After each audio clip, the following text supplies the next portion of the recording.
welcome back. It is the Vegas Take. Sharp and Shapiro switching topics. Who doesn't love baseball, right? And who doesn't love spring training? Well, guess what? We got the Oakland A's in town. It's great because, as you know, the AAA affiliate plays in the best ballpark in all of minor league baseball right here in our backyard in Summerlin. And the A's are in town, and they're going to be playing a couple games over the weekend against the Cleveland Indians, some great spring training baseball. And the guy we have with us on the line right now happens to be the general manager of the Oakland A's. He is David Forst. David, thank you so much for joining us. How are you? I'm doing great. Thanks for having me, guys, and looking forward to coming into town tonight. Yeah, I appreciate that. What do you think about, obviously you've had a chance to check out this ballpark, I would imagine. What are your thoughts on this ballpark? It really is a state-of-the-art facility, isn't it? It's beautiful. They did an incredible job. Don Logan and his folks over there, have been in the game a long time. They built a beautiful park. Last year was our first year in there, obviously, and our players couldn't say enough good things about the facility, about Summerlin, about the way the community embraced them. So it's been great for us. I have to, and we'll get back to the ballpark and, of course, the games this weekend, but I have to ask, what is it like, in the footsteps of Billy Beane, obviously a legend in this business? What is it like, taking over after him? It's been great. I've worked with Billy now. This is my 21st year with the A's, working alongside Billy, and we have a great partnership and friendship, really. So I've learned from him every step of the way, and we split things up these days, and it's that's why I've stayed with the A's as long as I have, is the ability to work next to Billy. No question, yeah, and I had a chance to meet Billy for the first time last year. You came here taking a look at the ballpark, certainly a class act and a legend in this business. So I have to ask you a question about something that is kind of in the news. I'm sure you've heard of it. That would be the Houston Astros and the cheating. I'm familiar with that team, yeah. Yeah, so as you know, Mike Fears was greeted with cheers before his first spring training start. He's, as you would call, the whistleblower, but now, we've learned that your organization actually made some complaints about this Houston Astros scandal way before Mike did. Can you talk to me a little bit about that and what's transpired there? Yeah, I mean, we made a call in 2018 to alert Major League Baseball to some of the things we thought were going on, and they looked into it at the time, and nothing came of it. But obviously, it took Mike coming out publicly, saying what he did last November to kind of launch this investigation, and ultimately what we were all looking for was an even playing field, and just making sure everybody was doing things by the book. So it's been a rough off season a little bit for baseball in terms of some of the attention, but hopefully it makes the game better going forward. I have to ask you this, David, and I know nobody on your ball club has been accused of cheating, thank goodness. But with that being said, if somebody on your team, a player I'm talking about, was cheating in one way or another, wouldn't you want that player to be held accountable? Brian, actually, one of those players, Frankie Montas, was. He one of the A's, one of their best pitchers, was suspended for 80 games for PED. Now, David, that would certainly bother me, knowing that some of the Astros players clearly cheated and nothing happened to them. But, for example, an up-and-coming star like a Frankie Montas gets 80 games. How do you feel about that?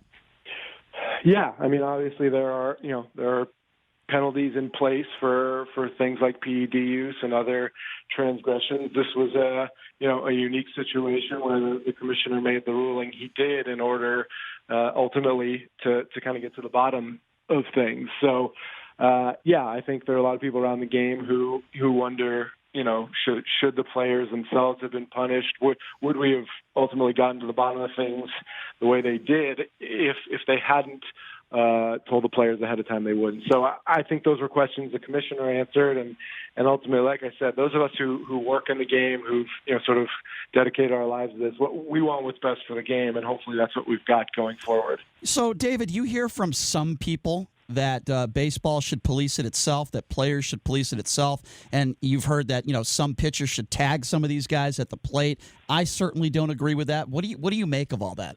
There's no room for that in this game. I mean, that's a black and white one for me. There's no gray area here. You don't throw at players intentionally in this situation or any, frankly, and that's something Billy and I have talked to Bob Melvin about over the years and tried to stress with our pitchers. I mean, that's a dangerous thing when guys are out there throwing as hard as they are these days with the baseball ultimately becomes a weapon. So no, I don't think there's any place for that versus the Astros or anybody. So we had an attorney on representing a pitcher, and he is suing the Houston Astros. He got roughed up in a game. He claims that it hurt his career. I'm sure you've heard about this story. Do you think that sets a dangerous precedence, or do you think some of these pitchers and some of these players actually have a case that it could have hurt their career because these batters at the plate knew exactly what type of pitch and what location where the ball was going to go? I mean, what do you make of that, and what do you make of this lawsuit, and do you agree with it? Do you disagree with it? What's your opinion on that? I'm familiar with Bolsinger's lawsuit. I'm pretty familiar with Mike Bolsinger's career, frankly. He's someone that we've followed and talked to at times about potentially signing. I am not a lawyer, so I can't tell you the merits of the case and whether there's he has standing or not. But I do know and hearing from players who are upset and think it's affected their career. And I to those guys you say, hey, whatever you think is necessary, sure, give it a shot. I do know that part of the reason behind Mike Fiers coming out the way he did was because he was frustrated by how younger players were being their careers were being affected, and guys were either being sent down or viewed a certain way based on their results in Houston. And obviously that's the case with Bolsinger. And if he feels that way, then who am I to say he can't pursue it in any way possible? So Rob Manfred comes out and calls the World Series trophy a piece of metal. I was completely shocked that someone in his position would do that. Were you surprised by that? And have your players responded to that statement at all? Well, Rob responded pretty quickly to that one and realized that he misspoke. I think when he was out here in Arizona last week and met with the media, he responded to what some of the players had said and realized that it was not a fair way to discuss the trophy. And clearly, winning the World Series is what we're all in this to do. Right. And the players take that seriously. And again, I don't have to put words in Rob's mouth. He came out and said that was not an appropriate way to speak about that title. If you're just joining us, we're speaking with David Forst. He is the general manager of the Oakland A's. Okay, David, we can move on to some more fun things to talk about other than the cheating scandal. Listen, baseball is huge here in Las Vegas, as you know, and you've spent time in Las Vegas. We've talked about this brand new ballpark. What are your thoughts on I know it's speculation at this point, of eventually Major League Baseball coming to Las Vegas? Do you see it happening at some point down the road? What are your opinions on that?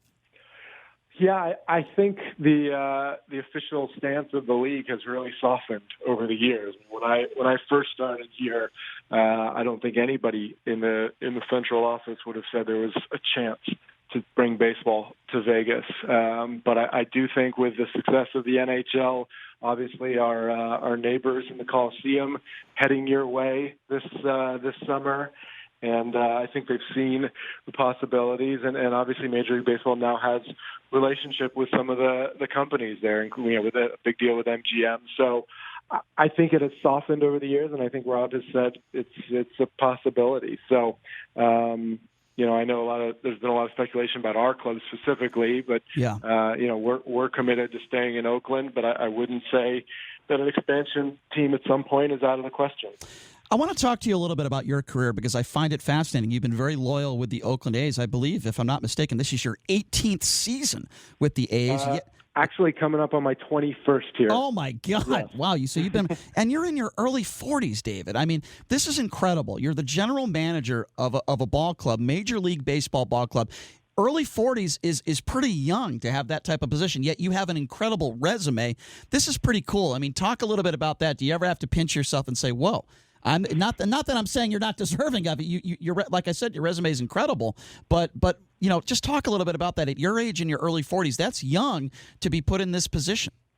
Yeah, I appreciate it, and I was very fortunate early on. I played a little bit after college, and then as I was looking for a job, was lucky to get in with the A's. And we mentioned Billy before, but get in an organization where it was a small operation. I was exposed to a lot of things early on.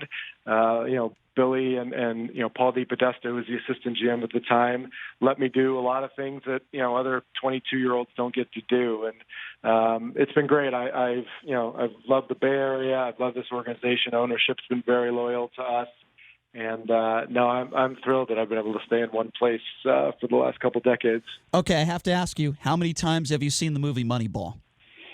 Ooh, man, it's on cable a lot. So I catch 15 to 20 minutes of it quite a bit. I mean, is that movie real? Like, have you talked to Billy about that? I mean, is it pretty realistic to what actually took place there?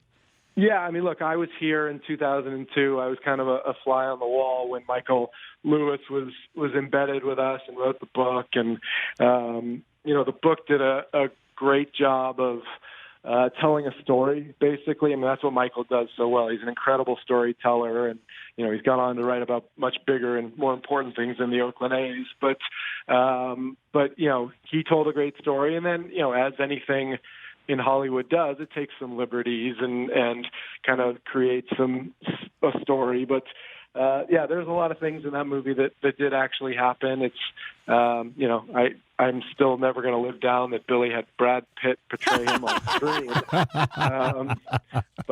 No, it's fun. It's a nice reminder of what ultimately was a really good time for us. We went to the playoffs 4 years in a row, my first 4 years here. So I want to ask you a question about this year's Oakland A's.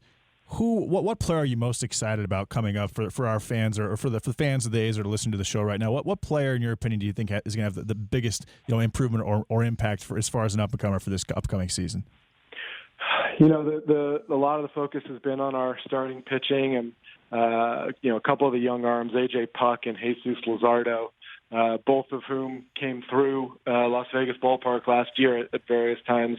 If we can get full healthy seasons out of those two guys in our rotation, that's kind of always been the key for us here is pitching. And when we send someone out every night who has a chance to go 6-7 innings and win a game for us, that's really when our team's been at its best. So this year's a little different for us. We've gotten to keep most of our team together from 2019, which isn't always the case, and a great position player group headlined by Matt Chapman, Matt Olson, Marcus Semien. But we always sort of live and die by the pitching. And those two guys who, like I said, spent some time in Vegas last year, hopefully spend a full healthy season with us in Oakland and make the difference this year. I guess one of my final questions for you, David, you've said you spent some time here in Las Vegas. What are your favorite spots to go to, maybe a favorite casino? Where do you hang out here when you come out here to Las Vegas?